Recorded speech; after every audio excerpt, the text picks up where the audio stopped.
Well, Rick, thanks for sitting down with us, man. It's great to see you this week here. It's good to be here. It's good to see you, John. I always love seeing you here. You're my favorite person at these shows. You get such a good attitude all the time, and I really enjoy getting to spend some time with you every couple times a year. Well, those are very kind words, and feeling is mutual. I was glad to see you, John. So when did I meet you? I guess I met you in like 2017. You guys were in Colorado Springs. John Schmieder brought you in. Yes. We were at the Phantom Canyon up on the second floor. You were doing a presentation, and that's right. And within 2 weeks, you were an ACES sponsor. That's right. Yeah. That's right. Now that's a memory. I can never remember all these places I go to and travel a lot. Yeah. So, can we just kind of like set the stage and try to make sure everybody understands what ACES is to kind of start with? Sure. Yeah. Sure. What is ACES? ACES is an acronym for Association of Chief Executives for Sport. It was founded in 2007. It was founded at a time when the relationship between the USOC at the time, now USOPC, and the NGBs was not banging on all cylinders, to put it kindly. All right. And one of the foundations of the organization was to find a space where NGBs could strategize outside the hot lights of the mothership and try to figure out the best way to navigate some of these rough waters that we're in. Right. A couple years later, that all settled down, and NGB Council started operating more effectively, with the USOPC and with the NGBs, and it evolved into more of a social organization with some best practices. All right. And the founder, and it went along that way till 2017. The founder, who is one of my dearest friends, a gentleman named Steve Dukoff, succumbed to cancer. Oh, no. In 2017, and because one of the things on my resume is I was the executive director of USA Archery for 2 years. Okay. I worked at the U.S. Olympic Committee, at the chief level for 13 years and running HR, but I did a lot more than that. Because of that background, some of the board members of ACES thought I would be a good person to evaluate whether ACES should continue, if it had would it have a foundation, and essentially, I agreed to do it for 3 months. That was 6 years and 2 months ago. Then they said 6. But what we've really done is made it almost totally dedicated to best practices and members helping members. Okay. We have almost 70 members now. Everyone's a CEO or an executive director. We run 10 best practices groups. Pretty much every topic that, every area that an NGB must function well in, we have expertise throughout the system, whether it be officiating or coaching education, events, membership, HR, finance, all the fun things, media right? and PR, marketing. And these groups meet quarterly, and we share the notes of these great discussions, and they are great discussions, with all of the members, which they are free to share with their staff. A lot of the staff specialists actually participate in the best practices groups. We also do custom surveys. Anytime you're going to do something new, you have the opportunity to call me and say, I'd like to do a survey, find out what kind of IT system people are using, or what's their customer management database or customer management system. And what are your policies on transgender athletes? What are your policies on you get a volunteers? You get a lot of hot topics then in there, don't you? Yeah, there are some hot topics. Transgender policy has been one of the hottest topics over the last year. For sure. So we've had discussions, and we have meetings periodically with members. We've had discussions about many different things, including those policies. We meet every other month. At the best practices meeting, groups meet quarterly, and we do these surveys anytime a member wants a survey. And one of the most valuable things we now do, and was done before, but I do it in a much more expansive way, and I do it annually, it used to be every other year, is a salary and benefits survey. Okay. So all these organizations, which range from 3 employees to hundreds, right? But we segment them in the top third, the middle third, and the bottom third. So you're really looking at peer information, and that's been very valuable to these organizations, finding out what their peers are providing in terms of compensation and benefits. So you're probably navigating through a bunch of complex issues on top of the main issue, which is membership drive. Would that be right?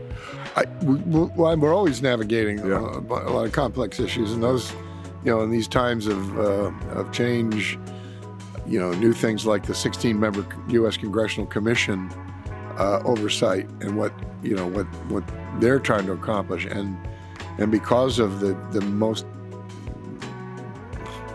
horrible chapter in my history in 33 years, of course, was the sex abuse scandal and Gymnastics. How that's changed the world. It started in gymnastics. Didn't start with gymnastics. Gymnastics blew it up to a much higher level of visibility, but it started with other organizations as early as 2010. Okay. I won't name those here, but and there are a number of organizations that have had some pretty problematic scenarios around sex abuse, but nothing like the Dr. Nasser and what happened at gymnastics. But anyway, all of that changed the environment. When I ran USA Archery as executive director from 2000 to 2002, and then I actually went back to the USOC. I was recruited back to the USOC, but it was a good experience and helps me with this job. But 22 years ago, running an NGB was child's play compared to doing it now. Sure. And a lot of it is not just safe sport. There's a lot of other compliance, USOPC compliance. A lot of that's born out of the congressional oversight. The new, let's say, not new initiative around giving athletes a greater voice, but it's a heightened issue.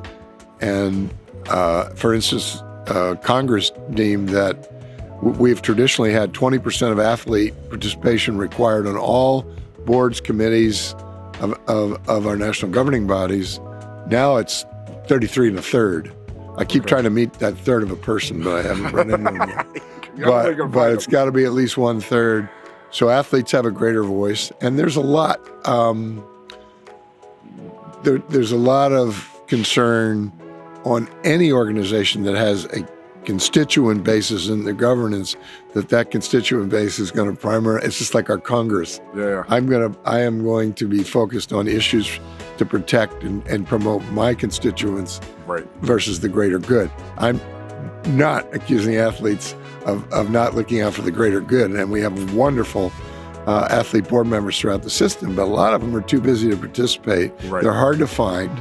They're hard to get to your meetings, and I completely understand it. They're training and they have other things to do, but that's just one of those changes which has made governance more challenging. And then the compliance that small NGBs have to account for everything they do, everything they spend, to the mothership, and I don't know how they have time to promote athlete performance sometimes.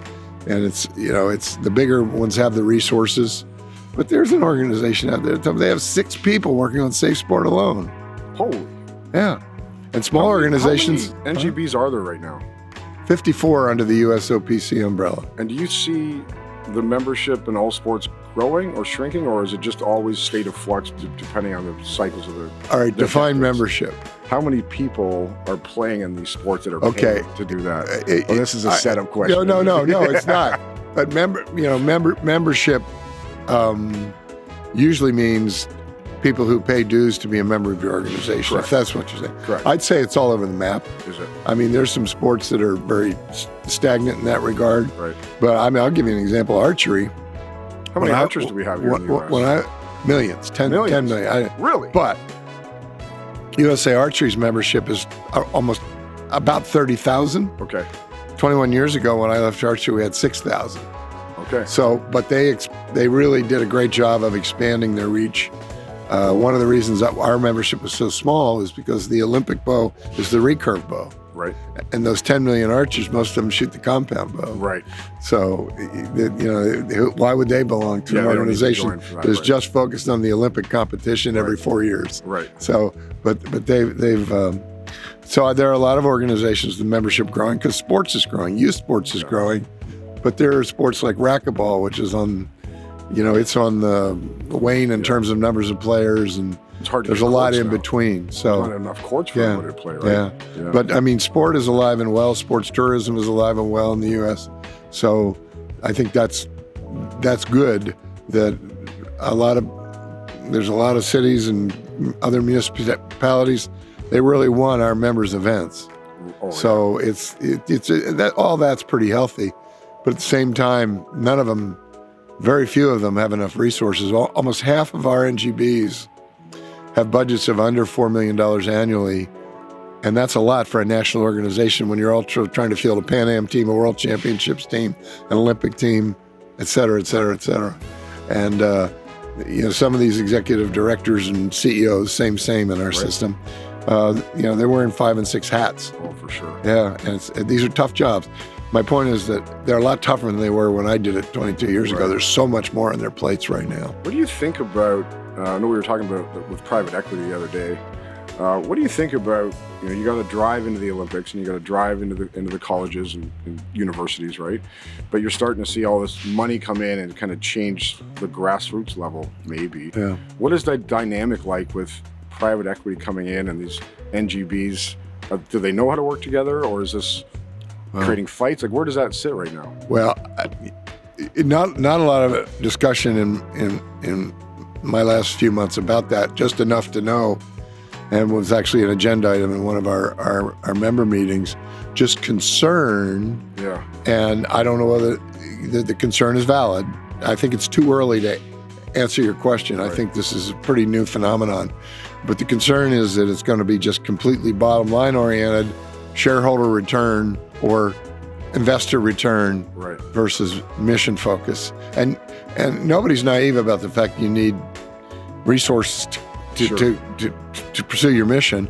And the old cliche is no margin, no mission. No margin, no so mission. you have to have resources. But the concern is that maybe a little bit less focus on the mission and just simply this becomes a dollar and cents thing, and maybe not balanced. Now, I'm not assuming that that's going to happen, because I don't know what these private equity organizations, 3Step's the most visible one right now. I don't know what they're going to do. They may enhance. They may bring new resources and create new opportunities. And I think there's probably the concern that I heard was pretty early on, and I don't think it was based on any knowledge of what was going to happen. I think it was just based on just the very simple thought that an organization like that is probably in it to make a profit. We're just going to turn the youth sports into the stock market here and try to squeeze every penny. Yeah, I mean that's that good analogy, but that's the crux of it is are we still going to be as mission focused as we try to need to be and always have been? And time will tell. I find I've only been in the industry for 10 years, and so I'm still learning every day on this. But I've found every time I've seen somebody just do it for money in this industry, it fails so fast. And I believe it has something to do with the morals that exist in this industry of, like, if you're not in it to coach and for the kids first, and then you can build a business on top of that, it never ends up working. And so I've seen all these failures. Like, how do the NGBs kind of approach that problem of going like, anyway, it can't just be money on this side, because it's going to be so transparent that you're in it for the wrong reasons. Yeah.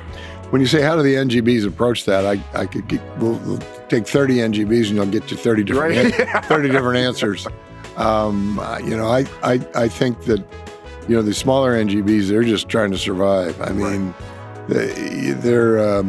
they'll take money wherever they can get it at this point, because they really, and not all of them, but a lot of them are struggling. There's some of those mid-sized NGBs, like the volleyballs, and I know a lot of those organizations are really on solid financial footing these days, and it's really helped. So the big problem is the smaller ones. But this isn't just a small NGB issue, this private equity coming in and people, I don't know why you would get into youth sport just for the money. You know something I don't, if that's what you're doing. So maybe these private equity firms will get in here and go, what have I gotten myself into? That's the thing I was trying to figure out, is when they're buying something, typically these guys would buy an asset, something you can own. And that's what they're buying. They're buying leads. Fair enough. Yeah, they're buying. They're buying Rolodex, though, right? They're buying organizations. There's a lot of organizations outside of these 54 USOPC NGBs. Yep. They're all over the place. There's thousands of them. Right. Big soccer clubs. Sure. They're bigger than a lot of people realize. I'm curious for you personally. You come to these shows, right? Does your conference move around? My conference moves around every year. And so at a show like this, what is like the benefit to you of coming to this kind of show here with Lou and others? The benefit to me is to stay current on what's going on in the industry, because our organization isn't just our nearly 70 CEO members. Yeah. We're also supported by 35 destinations that are called concierge members. Okay. And 25 corporate sponsors. Gotcha. And I benefit in a lot of ways when I come to these conferences, and knowing what's important in the industry right now, what are the trends, what's going on, what are people concerned about, what are people predicting for the future, just helps me do my job better as a connector of resources and connector of people that have issues they need help with. Probably the most important thing, though, is to maintain, refresh relationships. Right. Because I'm not naive that almost all businesses are relationship driven. Yeah. But I find sports tourism and amateur sports in general, amateur is a misnomer these days, Sure. of course, but sports in general is very relationship driven. And it's not just about what used to be called the good old person network. It's about who you trust. Right. Because when you're going to put events somewhere, you want to really have a lot of trust that you're going to be well taken care of, and that trust is born out of, I think, a lot of face-to-face big time energy. I mean, what goes on in terms of discussion and relationship building in the hallways and at dinner, and at happy hour, to me, a lot more important than and same with my conference, and what goes on inside the conference room, even though that information is valuable. Well, there's a lot of happy hours in these shows. Yeah, there are a lot of happy hours. So, I mean, one of the reasons I think, I've been able to grow ACES is because of the good relationships that I've built and my board members have built, with people around the system. And that's the biggest piece of it. And new relationships. Meet new people and find new ways to package what we offer in terms of the value proposition. Yeah. I agree with you on the relationships are so key, and especially in this industry. Yeah. And we go through 2020 and everybody goes into Zoom world and we're taking calls in our bedrooms and in our closets. And for a minute I was worried, because I really like hanging out with people. And for a minute I'm like, oh no, they're going to digitize this whole thing, and you're just going to have Zoom calls for the rest of your life stuck in your house. And I've noticed the change here in the last year specifically, that I think we got a little tired of Zoom. It's really good to do a Zoom fatigue, yeah, big time. Yeah. I think we got a little tired of thinking everything was just a transaction. Yeah. And I notice now personally, we go out for dinner, the phones start to go away, and everybody's starting to have real authentic conversations again. How has the NGBs adopted this technology? Has this been beneficial to them, or do they not see each other enough anymore because Zoom exists? Or what are your thoughts? We had a good conversation at lunch about this the other day, but what are your thoughts on that? Well, I think that virtual business is not going to go away. For sure. It's too efficient. We have organizations, numerous organizations in the NGB world that are 100% virtual now. USA Football, nearly 60 employees. They used to be 80% in the office before COVID. They're now 100% virtual. Oh, the dreaded remote work versus in-office. They have done it right. They have policies. They have procedures. They have ways to keep their culture strong, keep the communication strong, keep their employees engaged. You have to do that very intentionally. Right. And that's a whole nother topic about how do you manage a remote. That's a big topic for us. Big time. At our conference. How do you manage and lead remote workforces? And those are two different things. And management is all the administration and the virtual efficiency, and whether you monitor people's work, and leadership is keeping the team strong, making sure you keep the right employees on the bus and all that. But I think they're all managing it differently. But I think when I get on these Zoom calls that I do, and most of my work is Zoom calls, and but we were virtual before. We used to be on the phone. Yeah. Because our members are all over the country, right? So, and we do get together at our conference, and I see a lot of them at events. I go to the Olympic and Paralympic Assembly every year and get to see more of the members. But I find that a Zoom meeting is much more effective when you already have the relationships of the people in the boxes. No question. So that's why the face-to-face is important. And that's why I think organizations that operate virtually, like USA Football just took their whole staff to San Diego for 3 days. Right. They were all together. They were able to afford that because they don't have to pay for office space anymore. Right. You know, so, but they get it. They get you need to establish those relationships. And that's hard to establish relationships over a Zoom call, but you can be more effective in dealing with people in those little boxes if you know them. The efficiencies are fantastic. We do the same thing at work. We're struggling with, should everybody come back in? Because we used to be fully on site, and now we're half and half. The hybrid model seems to be the model of preference for the surveys that have been done in employees that I know of. People love the hybrid model. My worry is that when you do that, everything becomes so digitized, like the tasking in a company like ours, that you now just are like, you're just doing a task and you're not getting enough for that office. Well, you're a technology company. You should be promoting the leveraging of technology. I do, but I mean, I understand the concern. I understand the concern, but I think you have to be very intentional on how you leverage technology to make yourself more efficient. Yeah. And leverage to ensure the best possible data analytics, and best possible infrastructure support. Correct. Whether it be purchasing or accounting or HR systems or whatever. But I think that the human element, if you allow the digitization to replace the human interaction and communications, and what I would think would be a big concern is the loss of innovation. Big time. Because a lot of innovation comes from a lot of this. It doesn't work. It doesn't work across the screen. I can tell you that. It's no fun. So I do think that it's finding the right balance. Right. And what do I know? But I mean, that's just what I see amongst our members. That if they balance it correctly, they're still very effective. Where's your next conference? My next conference will be in Huntsville, Alabama, October 14th to 16th. Cool. Maybe I get to come this year. We'll see. We need to talk about that. I'd love to have you, John. I love you, man. What is your favorite sport? Can you even say that? Are you allowed to have? Are you allowed to have your favorite child sport is? My favorite sport as a child, I was a baseball fanatic because I played till I was 18 years old.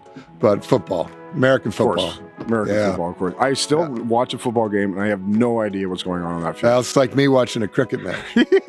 I lived in England and in the oil business a long time ago, and went to a cricket test match, a 5-day test match for a day. Yeah. And I constantly say to my friend, "What the hell's going on?" Yeah. I had no idea. And then the International Cricket Council, just before I took over ACES, hired me to fill 4 positions for a new office they were creating in Colorado Springs. And I went, I should have paid more attention when I was in England. And I started going out to the local cricket clubs and learning, because I was hiring a new U.S. leader and all that. I figured I better get to know the sport a little bit. So I know how you feel about football. Yeah, I just look at it and go, man, I wish, because I never played as a kid. My dad wouldn't let me play. He's like, you're going to break your back, you're going to break your knees. You can't get out there and do that. So. I used to watch the Canadian Football League back in the days. I had some fraternity brothers from Penn State. We had 2 undefeated teams during my 4 years at Penn State, and a bunch of them went up and played in the Canadian Football League. Matter of fact, one of my fraternity brothers is a legend in the Canadian Football League, John Huffnagel. Don't know. Ever heard of that name? No, I don't know anything. You're not a CFL fan either. You'd know that name. You'd know that name. He's a Hall of Famer up there. Close to the player and a coach. That's funny. I just know all the tech guys. Like, I'm too nerdy sometimes. We got to expand the horizons here. So. Yeah, well, if you're going to be in the sports community, you better get less nerdy. Yeah. Unless you want to be a sports nerd. Basketball, baseball is probably the 2 things that I do. And then watching my son get into basketball or baseball. I coach now. I know you do. But we're not having a good But you're almost done. Almost done. We're getting close. We're getting close. Yeah. So. That's good fun. Well, Rick, thanks a lot for having us down here and spend some time with us. I'm going to get you to lunch now, but it was a great chat. Anything else you want to do on close here? No, just to say that I've really enjoyed watching your organization grow from that first time we met back in 2017. Yeah, thanks. Man. And you guys are really killing it. We're working hard.